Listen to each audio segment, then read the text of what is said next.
Okay, welcome everybody. Today we're going to be checking out The Last Sentinel. This is the developer diary, episode 1. Apparently this game is being developed by one of the former Rockstar devs. Looks like there's a whole lot of us out there doing our own thing, and I'm really shocked, or not shocked, I am stoked to see what this is going to be, what this is, and kind of what it will become. So let's check out this developer diary for Last Sentinel. Here we go. When we started the journey to create Last Sentinel, we knew we were going to face some incredible challenges. Building a new studio and team, constructing a brand new AAA IP all at once. I mean, it's pretty out there. But we knew if we focused on emphasizing player immersion, making bold choices, daring to do something fresh and original, all built on the artistry unique to this amazingly talented team, we could not only do it, but we had the opportunity to blow people away with something new. Something special. Find the code. Here we go. Episode 1, Immersion. Immersion is everything in games. To really achieve that, though, there's a ton of work, countless hours of research before you can even conceptualize a single mission or write a single line of narrative. And for us, that research began immediately. We are working on something ambitious. Never been done before. We're building our team from the ground up. We finally get to show what we've been working on. What's up, Warren? We're taking a look at this trailer here. This developer diary. We do have that option. Yeah. So this is Lightspeed LA headquarters in Irvine, California. Look at this place. Looks pretty cool, isn't it? I think that's just something, get it in game, we'll see what it looks like. We may need to I think this is the guy that used to work at Rockstar right here. pivot. Just random people with laser beams. I think one thing that I think even a lot of people in the studio forget right now is, Okay, hold on. So he worked on Red Dead Redemption 2, Red Dead Redemption, Grand Theft Auto 5 and 4, Max Payne 3. He worked on Bully. He worked for Need for Speed Underground 1 and 2, and he worked on James Bond 007, Everything or Nothing. Wowza. Love to see it. Love to see it. But he was at Rockstar longer than I was. He was there all the way. He'd been there a long time. Holy cryza. We embarked on this thing quite a while ago, in December of 2019. Okay, so they've been at this since 2019, all the developers. So right now it's 2025. We're looking at about 6 years so far. Okay. I start conceptualizing what the game could be, very, very broadly. Ken and I get together, and we spend about a week together. And then all of a sudden, the whole world shuts down. Oh shit, COVID. Of a mysterious new virus. Yeah. More than 3 billion people have been asked to stay at home. For me, we didn't slow down a beat. Everybody that I've seen though, outside of like a lot of the big studios, for instance, they said that COVID really affected them. But I worked at a company called Halon Entertainment, and when COVID hit, it was really easy for us to go home and work from home and do everything from home. We transitioned really, really easily. But maybe that was just us, I think that's one of the challenges that we took on that we didn't even know we were taking on. Because we didn't skip a beat, but a lot of people had massive delays and different things because of COVID. But I think it's indicative of how we treat the other challenges. What do I need to worry about next? Let's get that done. Obviously, doing something massive and ambitious comes with its own risks. Now, when it comes to building a giant open world game set in modern futuristic Tokyo. Oh, wow. Okay, so this is an open world game in modern futuristic Tokyo. We create a world for you to play in. Now, we're a heavy narrative-based open world, which means we have a through line of pretty incredible story. Love that. Scared, Mommy. Please. Whoa. It's going to be okay. Whoa, it's like Terminator. But outside of that, there's an immersive ambient world to experience. You want to go just hang around in the streets, you want to drive around in the roads, you want to roam off into the mountains, you want to meet fantastic, interesting, dangerous characters around the world. Go experience this, go play, go find your own story. Last Sentinel is a love letter to the genre of cyberpunk, and Oh, another one. Gee, wowza. A love letter to Cyberpunk. And the genre is a love letter to Tokyo. The genre is a love letter to Tokyo. The city is going to be its own character. It's a science fiction dystopian world. Just walking around, there's so much to find. We're creating something fresh, something original. Sorta. Cyberpunk 2077 is basically. Everyone's passionate about it. This is the game we've all been wanting to make and play. We're putting everything that we can into the project to try to make something really great. When it comes to building a giant open world game, a great friend of mine once said to me, how would you eat an elephant? One bite at a time. We were going to look at KG's, so let's look at KG's Sanctuary. Yes, the area, backstory. I think the whole pretense and the principle of games is that you don't want to be pulled out of that, what we call immersion. Like, you want to stay in this believable world.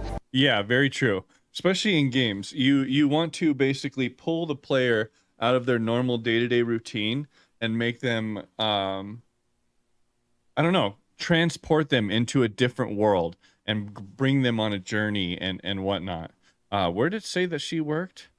So it looks like she worked on South Park, The Fractured But Whole, Tom Clancy's The Division, Tom Clancy's Ghost Recon, Assassin's Creed Syndicate, interesting, Valiant Hearts, Rayman, and Zombu. She's the lead narrative. Lead narrative what? Animator? What is it? Immersion. Like, you want to stay in this believable world. What I'm hoping from Last Sentinel is the player can just pick up the controllers and just explore every nook and cranny. There's so much in the game that they can explore that the player can just get lost in the world. Our job as the environment art team is to, deep dive to see what Tokyo is, right? And making sure we can translate that vibe, that look, that feeling of a certain district into the game. So we'll have a lot of downtown spaces like Akihabara, Shibuya, Shinjuku. What makes us... I've been there, Shinjuku. So I'm interested to see what they're going to make it look like. It should look just like that. Very similar to what you're looking at on the screen. Seems like a lot of hold on. I've learned that just because it's an ex-Rockstar dev, it doesn't mean it will be good, is what somebody's saying in chat. And for example, Mind's Eye. Yeah, I agree to that in a sense that, like, just because a person worked at a big famous company or a big famous game does not necessarily mean they're going to create an awesome game. So you have to remember that just because a person is a former dev at Rockstar or wherever, that's not going to mean that they're going to make a kick-ass game. The reason why that is because we're only a part of the puzzle. Like, I am just an animator at Rockstar. There's thousands of other people that make a Rockstar game what it is. There's hundreds of writers and what do you call it? Environment artists and character artists and voice actors and mocap actors. There's so many people that kind of bring this thing together as a whole. And it really takes an awesome creative director, a person that's like Neil Druckmann is what I'm getting at, like a person that juggles the entire project as a whole. And it takes a person like that. It doesn't have to be Neil Druckmann, but you get what I'm saying. A creative director, and that person can lead this entire team in a positive way or in a certain direction that makes the game come out really well. That's usually how it works, because he's rallying up all these people, all these amazing artists to do a job, right? To make the game breathe to life. And sometimes it's all of them all together, kind of coming together on stories and all that. It just depends. Us a little bit different. I think it's really the grounded aspect. We are not trying to create some alternate universe. We are trying to create, this could be our world in X number of years. So we do a lot of research with current technology, projecting technology, how that's currently affecting people, how it's going to affect people, and trying to weave that into our world. We can drop some reality, authenticity. All right, hold on. Before all these guys start talking, so this is Taka Yasuda, the senior in-game media producer. He's worked on Overwatch 1 and 2, big games, World of Warcraft, Heroes of the Storm, Diablo 3, Hearthstone, StarCraft, God of War 1 and 2, and Medal of Honor Rising Sun. He has quite the resume as well. This is really cool. They got a lot of people that have kind of big, solid backgrounds. I'd love to see this. All right, let's go before I get caught up in all this here. I don't want this video to last too long. All right. Back over here. Immersiveness to the world. So player get to see, okay, I know this izakaya or maybe a bar inside of our game, you know? Maybe a what? Oh, a bar. So we wanted to create those connections that would create a universe. The new Tokyo that we are creating is actually based on a lot of the ancient shapes that we see from the ancient Tokyo and Japanese culture in general. Shapes that we see actually. I want to see what these people work on. I'm sorry, but I have to do this. And he wouldn't stop talking until this went away. So, all right. This guy is Jamie Josso, Visual Development Director.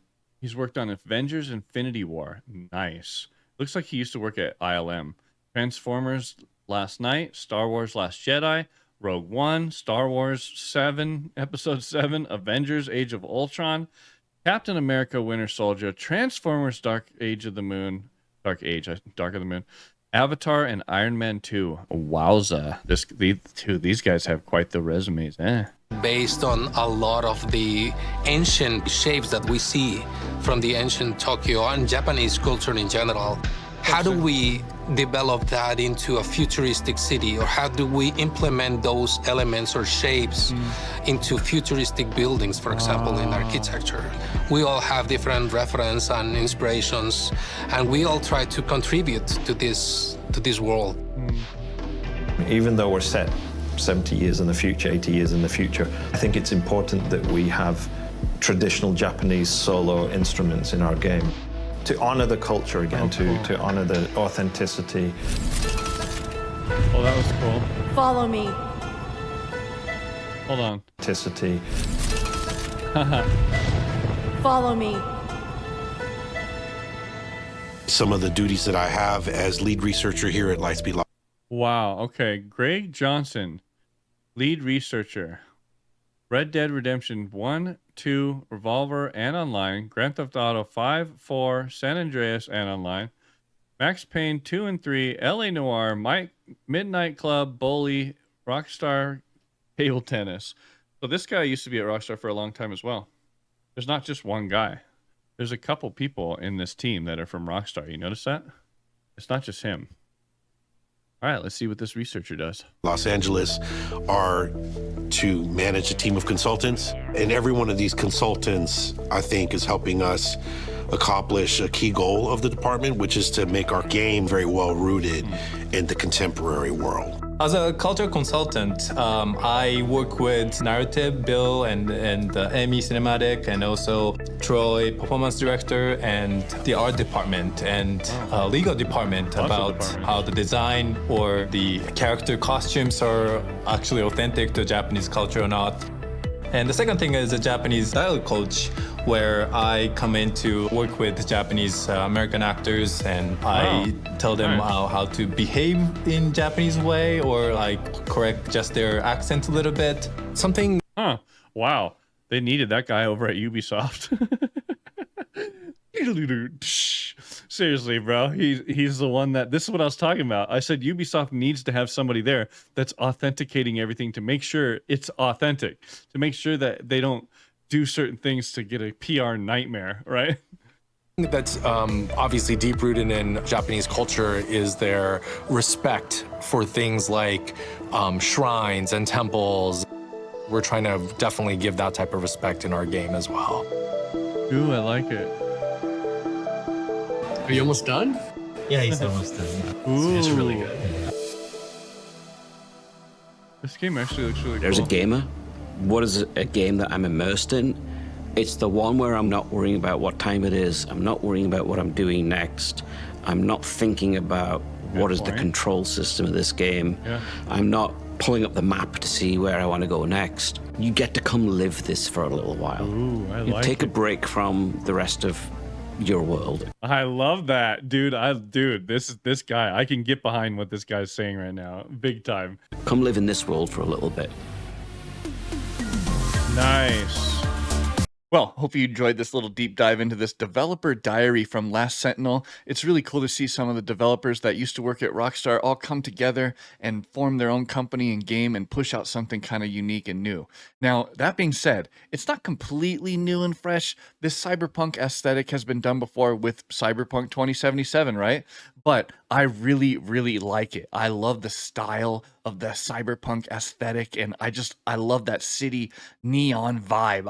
I love it. And the way that everybody dresses, the futuristic kind of look of everything, I'm a sucker for it. I think it's really, really cool. So I can't wait to see what they do with this game and see what's coming moving forward. This is only episode 1, so I was going to dive more into this and go into more detail, but the video that you just saw I did live on stream, and so I'm having to record this little bit afterwards to give you guys a little entry and outro and all that stuff. So thank you guys so much for coming along for the ride for this one.